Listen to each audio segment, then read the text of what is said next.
here with Tessa Lark. We are in La Jolla, California at La Jolla SUMMERFEST.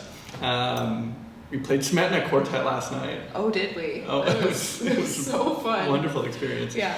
But you're agreeing to talk with me about your violin, which I'm really curious about. It's a beautiful sounding instrument. Do you want to tell me a little bit about what this instrument is and why you love it? Sure, yeah.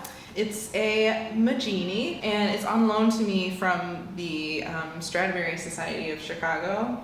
And I came upon it because I was originally playing the X Gingold Strad from the Indianapolis competition for 4 years, and it's just very well known that whoever's playing that violin has it only for 4 years. So 2018 came around, and Strad Society actually contacted me, and they're like, I think you need a violin, right? And I said, yes, please. And so this was the violin that was on the table. I didn't actually have a choice of instruments. So you walked into a room and there was a table there's your fiddle. Yeah, it was a table of many fiddles, but they said, this is yours. And I just laughed out loud because the first thing I noticed is how huge the F holes are. Yeah. I always tell people you can fit a whole meal inside of this violin. Because the F holes are so big. I'd never seen an instrument that looks like this. So you actually put food in always. Your Yeah, you never know. You never know when you might need an emergency stash. Provisions, Yeah, exactly.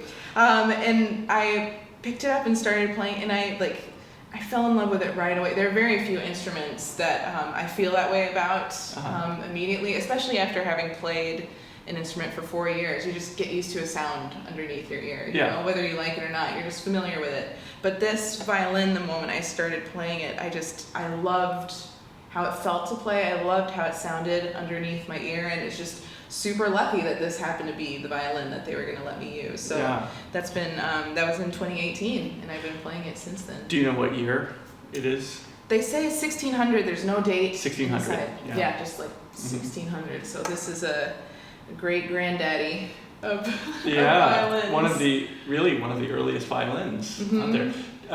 And so violins are kind of all over the map, right? In terms of qualities of sound. Yeah. How would you describe the kind of qualities of sound of this instrument? Warm is one of the very first words that comes to mind with this one. It's kind of, I don't know why I gravitate towards wanting to say it's got a kind of feminine sound too, earthy and sweet, but also the lower registers are so deep.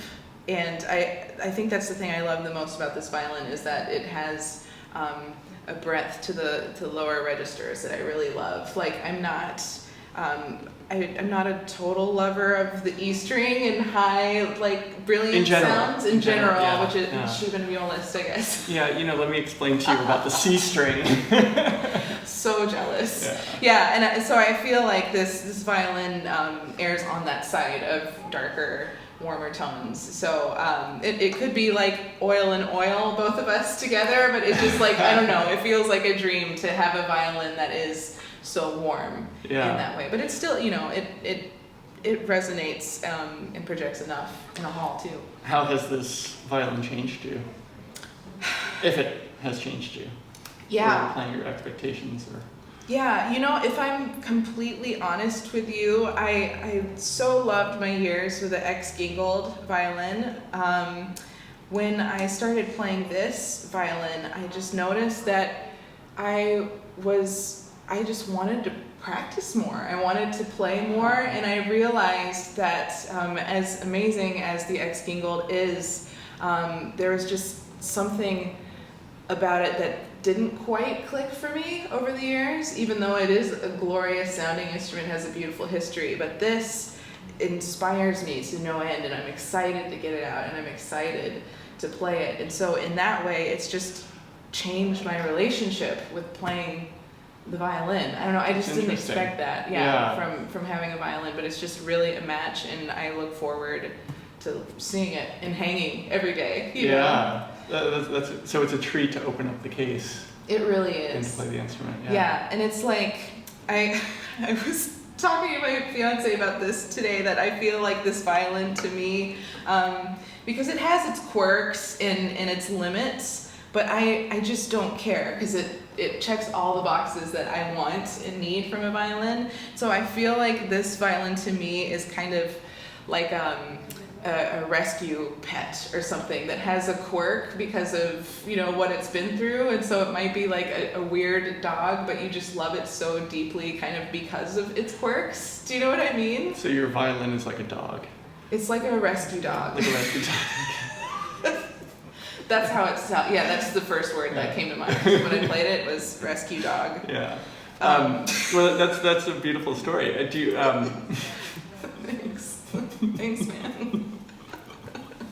All right, is this the technical conversation? This is, yeah, we just went right into detail. Yeah. So how long do you get to play it? I have no idea. The contracts just kind of renew every now and then, and as long as I take good care of this rescue dog, then... Yeah. Do they like take it back every once in a while, look at it and kind of say, oh, you nicked it here, or you like sweat all over this, or like... Every so often during the year I do have to go back to Chicago and get it checked on, and Is that a nerve-wracking experience for you?